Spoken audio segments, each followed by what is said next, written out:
కేంద్ర బడ్జెట్ను నిర్మలా సీతారామన్ పార్లమెంట్లో ప్రవేశపెట్టారు.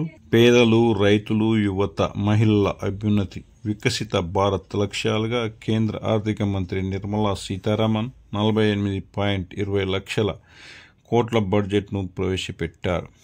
కొత్త ఆదాయపు పన్ను విధానాన్ని ప్రోత్సహించేలా, దానిని ఎంచుకున్న వారికి మాత్రం కాస్త ఊరట కల్పించేలా తగినంత ఉపాధి అవకాశాలు కల్పించలేదన్న కోపంతో గత ఎన్నికల్లో యువత భాజపాకు దూరమయ్యారన్న విషయాన్ని గ్రహించిన ఆర్థిక మంత్రి ఈసారి ఆ లోటును భర్తీ చేసే ప్రయత్నం చేశారు.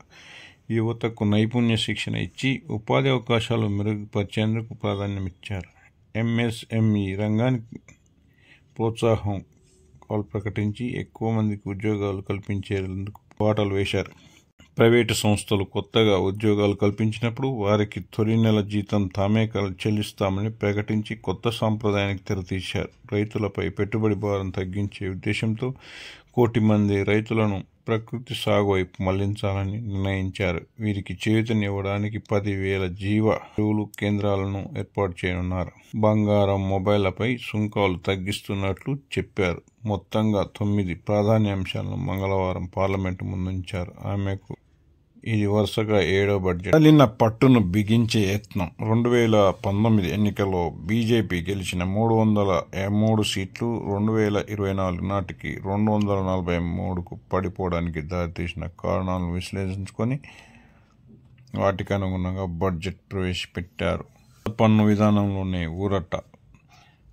17,500 తగ్గనున్న భారం, ప్రామాణిక తగ్గింపు 50,000 నుంచి 75,000కు పెంపు, స్లాబ్లను మార్చారు. పాత పన్ను విధానం యథాతథం. కొత్త పన్ను విధానానికి కేంద్ర ఆర్థిక మంత్రి నిర్మలా సీతారామన్ పెద్దపీట వేశారు. దీన్ని మరింత ప్రోత్సహించే దిశగా ప్రతిపాదనలు చేశారు. ప్రస్తుత నిబంధనల ప్రకారం కొత్త పన్ను విధానంలో 7 లక్షల వరకు ఆదాయం ఉన్నవారికి ఎలాంటి పన్ను ఉండదు. దీంతోపాటు ఉద్యోగులకు 50,000 వరకు ప్రామాణికత తగ్గింపు స్టాండర్డ్స్ డిడక్షన్ వర్తిస్తుంది. అంటే 7.50 లక్షల వరకు ఆదాయం ఉన్నవారికి పన్ను భారం ఉండదు. అయితే ఈ విధానంలో ఎలాంటి మినహాయింపులు క్లెయిమ్ చేసుకునేందుకు వీలుండదు. తాజా బడ్జెట్లో ఇందులో కొన్ని మార్పులు చేశారు. ఈ బడ్జెట్పై ప్రధానమంత్రి మోడీ తన కామెంట్స్ ఏ విధంగా చేశారంటే, ఆర్థిక వ్యవస్థకు దన్నుగా ఉంటుంది ఈ బడ్జెట్ అన్నారు. దేశాన్ని ప్రపంచంలో 3వ అతిపెద్ద ఆర్థిక వ్యవస్థగా రూపొందించేందుకు, అభివృద్ధి దిశగా భారతానికి పునాది వేసేందుకు బడ్జెట్ ఉపయోగపడుతుంది. యువత, వెనుకబడిన వర్గాలు, మహిళలు, మధ్యతరగతితో పాటు ఉత్పాదక మౌలిక సదుపాయాల రంగాలకు ఉపయుక్తంగా ఉంటుందని మోడీ కామెంట్ చేశారు. అయితే ప్రతిపక్ష నేత రాహుల్ గాంధీ మాత్రం ఇది కుర్చీ బచావో ప్రవేశపెట్టిన బడ్జెట్, ఇది ఇతర రాష్ట్రాల ప్రయోజనాలను పణంగా పెట్టి మిత్రపక్షాల మెప్పు పొందేందుకు వరాలు కురిపించారు. సామాన్య ప్రజలకు ఎలాంటి మేలు ఒనగూర్చలేదు. కాంగ్రెస్ మేనిఫెస్టోతో పాటు గతంలో ప్రవేశపెట్టిన బడ్జెట్లోని పలు అంశాలను కాపీ కొట్టారు.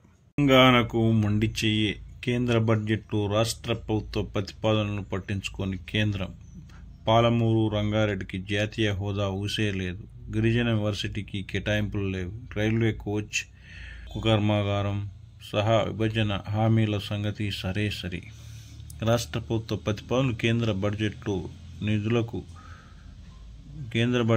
నిధులు దక్కలేదు. పలు ప్రాజెక్టులు, పథకాలకు నిధులు ఇవ్వాలని సీఎం రేవంత్ రెడ్డి స్వయంగా ఢిల్లీ వెళ్లి ప్రధాని మోదీకి వినతిపత్రం సైతం ఇచ్చారు.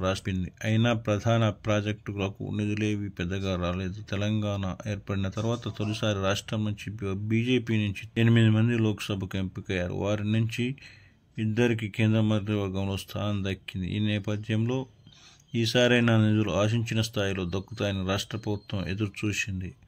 కేంద్ర బడ్జెట్ కేటాయింపులను బట్టి రాష్ట్ర బడ్జెట్ను ఖరారు చేయాలని ప్రభుత్వం నిర్ణయించింది.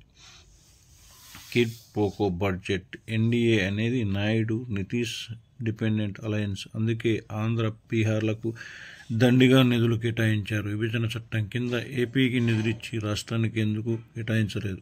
తెలంగాణ అనే పదాన్ని కేంద్ర బడ్జెట్లో నిషేధించారు. ముఖ్యమంత్రి రేవంత్ రెడ్డి ధ్వజ. తెలంగాణపై కేంద్రం వివక్ష చూపించిందని ప్రధాని మోడీ కక్ష సాధింపు చర్యలకు పాల్పడుతున్నారు. ముఖ్యమంత్రి రేవంత్ రెడ్డి ధ్వజమెత్తారు. కేంద్రం ప్రవేశపెట్టిన బడ్జెట్లో తెలంగాణ అనే పదాన్ని నిషేధించారని, ఆ పదాన్ని పలకడానికి కూడా కేంద్రం ఇష్టపడలేదని, వారి మనసులో ఇంత కక్ష ఉందని తెలంగాణ ప్రజలు అనుకోలేదని ఆయన పేర్కొన్నారు. పునర్విభజన చట్టాన్ని ప్రస్తావిస్తూ ఆంధ్రప్రదేశ్కు నిధులు కేటాయించిన ప్రభుత్వం అదే చట్టం ప్రకారం తెలంగాణకు ఎందుకు కేటాయించదు?